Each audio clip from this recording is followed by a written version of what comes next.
When it comes to losing a deal or losing a sale, what is the best thing you can do to help become a closer in sales? I'm Sylvan Bell. I'm coming to you live from Sacramento, California. A perfect day to talk about sales and a perfect day to talk about losing deals. Now, if everybody always wants the secret sauce, they're like, hey, what's the secret sauce? What's the shortcut? And I'm going to tell you, want to know what it is? It's hard work. It's hard work.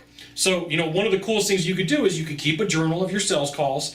And what you're going to want to do is you're going to want to pay attention to why you lose and errors and mistakes that you made. And most salespeople don't want to do this because it's a lot of work. And your job is to go back, figure out in the call where you lost the buyer, and figure out what you can do. There's probably usually in every sales call that I write with somebody, I can identify about 3 points where they've lost their buyer. And usually I'm going to give you some tips. I'm going to give you some hints here.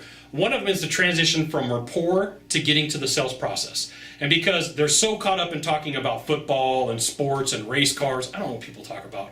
I talk about surfing, volleyball, and the beach. I can get caught up in that just like you can get caught up in your topics that you like. That's one of the places where salespeople struggle. The other place where salespeople struggle is when they're talking about the product and they're dealing with what it's going to do for the buyer and being able to explain the benefits. Okay, that's the second one that I'm going to identify for you. And the third place where salespeople usually struggle is when it's time to talk about money. Okay, so they have a tough time transitioning from rapport to the content of the presentation. They have a tough time giving the benefits of the service, and then they got a tough time transitioning from here's our benefit, this is what it is, and then here's the next step of what you need to do. So these are the three places you should be looking. If you're struggling in sales right now and you didn't close a deal the last one you went on, you should really be taking some notes. You should really be thinking, what questions are the buyers asking me? Because that person who's interacting with you should really be talking a lot. If you're talking, it's going to create a problem for you because that's all you got. You got them talking. It doesn't mean they're engaged.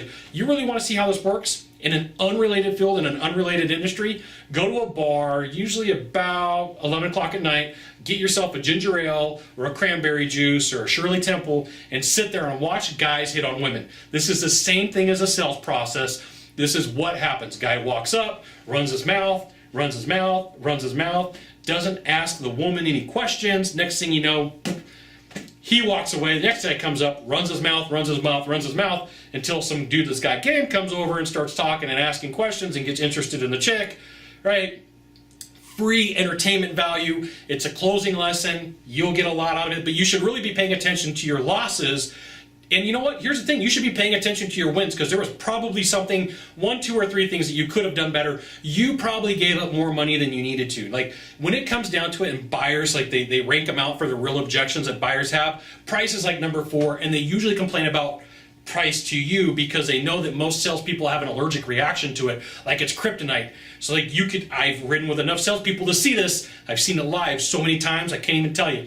The salesperson rolls out to be $15,000, $180 a month, and the buyer goes, oh my goodness, the price is too high, and the salesperson automatically goes, all right, we'll discount it by 10%, right? Just right off the bat. Well, it was an allergic reaction to the price, and the salesperson bought into it when it wasn't even real. Okay, so there you go. Whole bunch of content in one. Figure out where you're struggling, and if you did miss something on the last sales call, make some notes about it. That way, here's the cool thing is when you talk to your coach, your mentor, your manager, you can identify problems that you have instead of just going I don't know why I can't sell. That's the worst thing to ever do to a coach, manager, or trainer. Right? You should sit down and say, hey, you know what I'm struggling with? I'm struggling with my transition from rapport to talking about the product or the service or widget or gizmo. I'm struggling talking about the benefits of the widget or the gizmo. Or where I really struggle is talking about from the benefits transitioning into the money and asking for the cash. Pay me, right? That's where I struggle. Identify where you're struggling, and it's going to make your job to be a salesperson a whole lot easier. So there you go. You got one thing to do from here. Just one thing. Find the subscribe button, click on it, and every time I send out a video, which happens very frequently, every day at this point, you'll get an update. This says Scott Bell Consultant sent out an awesome, amazing, cool video. You should watch it, which you should. We'll see you soon. Aloha.